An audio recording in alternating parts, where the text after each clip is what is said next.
La corrupción es una práctica que no conoce límites en cuanto a quién la comete, las herramientas utilizadas y el gran daño que genera. Precisamente, para combatir ese fenómeno con gran impacto mediático en los últimos años, es necesario expandir la concepción del concepto y sus alcances. Primero, ¿qué es la corrupción? Este término empleado con frecuencia para referirse a escándalos de malos manejos y desvío de los recursos en la administración pública engloba todas aquellas acciones donde se abuse de poder, de las prerrogativas otorgadas en una cierta posición para buscar el beneficio personal. En todos los espacios donde se concentra poder, existe el riesgo latente de querer abusar del mismo. Desde tomar decisiones unilaterales y sin criterios de eficacia en la administración de una empresa pública que responde a los intereses de sus accionistas, hasta pagar por entrar a un equipo deportivo, ambas prácticas denotan decisiones que no priorizan maximizar las ganancias de estas entidades. Ahora, quiero hablar del rol de la corrupción como potencializador de violaciones de derechos humanos, políticos, sociales, entre otros. Hay muchas opiniones, como la del presidente López Obrador, que consideran que la corrupción es el peor de los males del país. Yo no concuerdo con esta visión. Creo que hay muchos matices en el medio. No obstante, le tengo que reconocer al presidente que su diagnóstico evidencia el efecto multiplicador de la corrupción en las problemáticas sociales. La corrupción, por definición, tiene que ver con usar un poder conferido para un beneficio personal. Por ende, aquellos que quedan sin poder utilizarlos se ven en situaciones de precariedad para hacer frente a distintos desafíos. Cuando los recursos públicos se desvían, personas que dependen de asistencia social del Estado se ven afectados. Menos dinero para hospitales, infraestructura, subsidios, entre otros servicios. Cuando una empresa paga sobornos a los legisladores para que promuevan una regulación favorable, la sociedad deja de recibir leyes que sigan el interés público.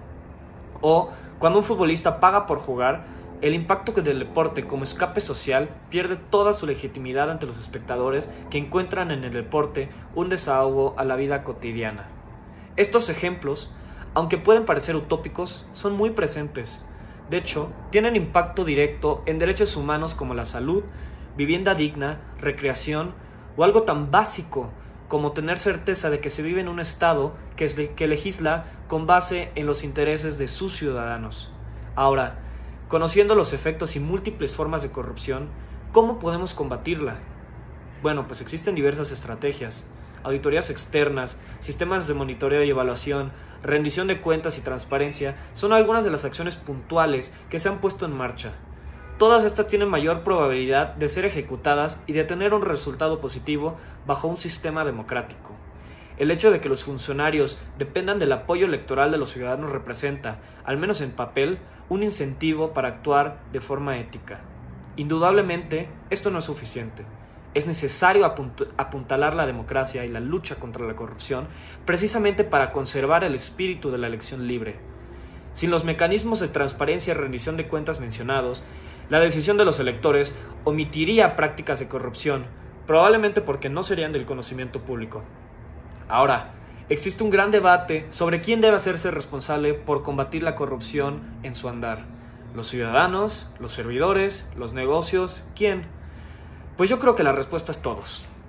Y no lo digo desde una visión idealista con toques morales, lo digo desde una óptica de eficacia. De acuerdo al INEGI, la corrupción le cuesta a los mexicanos 475 millones de dólares al año. ¿Qué pasaría si en vez de hacer licitaciones opacas, se premiara el proyecto más atractivo en términos de costo-beneficio? Probablemente se tendrían servicios e infraestructura de mejor calidad y a menor costo, lo cual potenciaría el desarrollo de la actividad económica de las empresas y, por ende, de los individuos que laboran en ellas. ¿O cómo sería un país en donde las empresas compitieran realmente por ganarse un segmento del mercado? Quizás gastarían mucho menos en sobornos, disminuirían los riesgos a su reputación y su licencia social para operar ante el público tendría mucha mayor legitimidad. Si la corrupción debe ser combatida desde todas estas trincheras, ¿qué opciones pueden ayudar? Bueno, pues primero hay que quitarse esta máscara de que la corrupción es un problema limitado al ejercicio del poder público. Comenzando por ahí, se pueden identificar estructuras donde la corrupción tenga lugar. De ahí, evaluar los controles internos e implementar auditorías externas también puede ayudar. A nivel individual, Conocer los derechos, los incentivos que pueden surgir y las consecuencias a nivel estructural de la corrupción pueden representar herramientas a la hora de efectuar un juicio. Ejemplos a seguir existen, desde el Banco Mundial, que ha implementado toda una lógica sistémica de colaboración entre el sector privado y la sociedad civil, hasta el caso de Hong Kong, con la implementación de una comisión anticorrupción independiente. Son buenas prácticas que deben ser estudiadas y posiblemente tropicalizadas a nivel individual, privado y público.